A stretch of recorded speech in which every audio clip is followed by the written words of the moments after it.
Coach, you talk about just the excitement of the season starting. It's your first year with this club as a head coach. Talk about the excitement. Yeah, everybody's excited, from our staff to our players. There's even a little bit of excitement around the community to find out what this new team and the new staff is going to look like. The first couple games are exciting because you go against each other so much in practice leading up to it. It's nice to see a different face and really try to compete, and somebody that's going to run something different, and you got to guard it differently. They'll guard you differently. You can make adjustments. You're finally competing as one unit instead of against each other. So things of that sort are all kind of lead into and build up the excitement of playing your first weekend. What kind of improvements have you seen in this team since you got on the floor as a group? Well, I think we're shooting the ball better. We're doing a better job of passing the ball. I guess our fundamentals have improved from top to bottom. I still think we have a ways to go before we're a good team, but we've shown improvement, and if we continue to show improvement, we should have a successful year.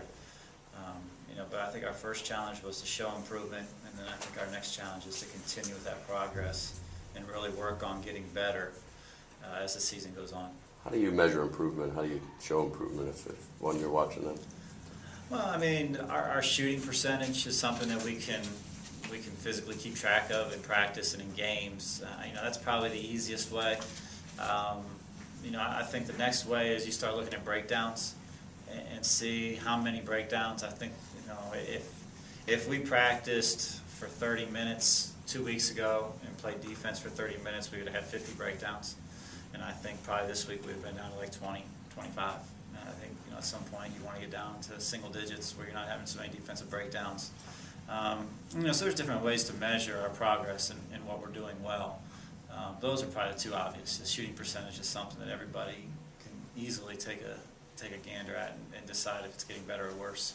But then the other thing, I guess, is our defense and where we are progress-wise with that. I know every team's got leaders, Coach, but you've got just one senior. Can that be a challenge that you've got only one senior player on the team?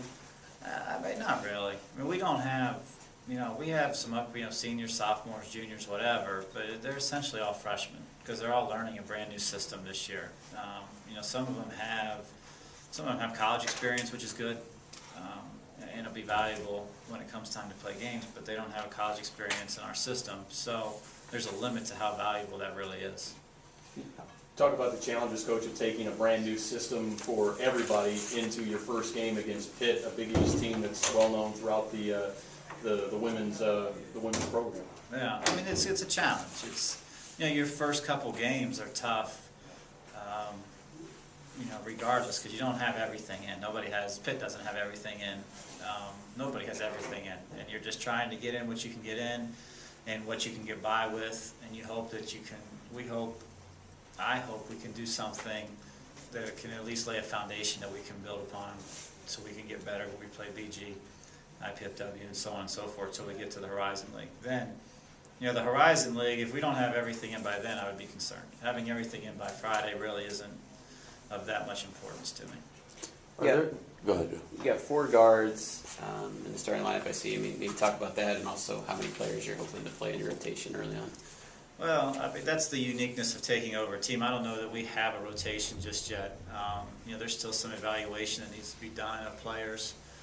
There'll be some experimenting going on Friday with rotations and players and trying to figure out what fits.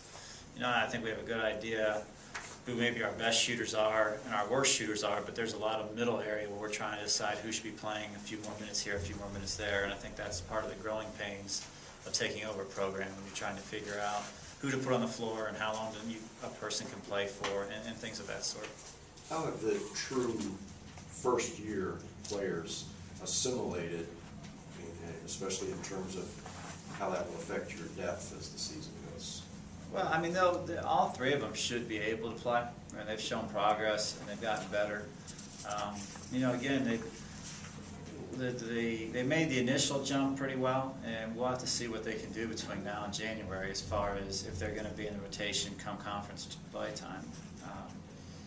They picked up things. All 3 of them seem to pick up things pretty well, and they've adjusted well for freshmen to the physicalness of college play.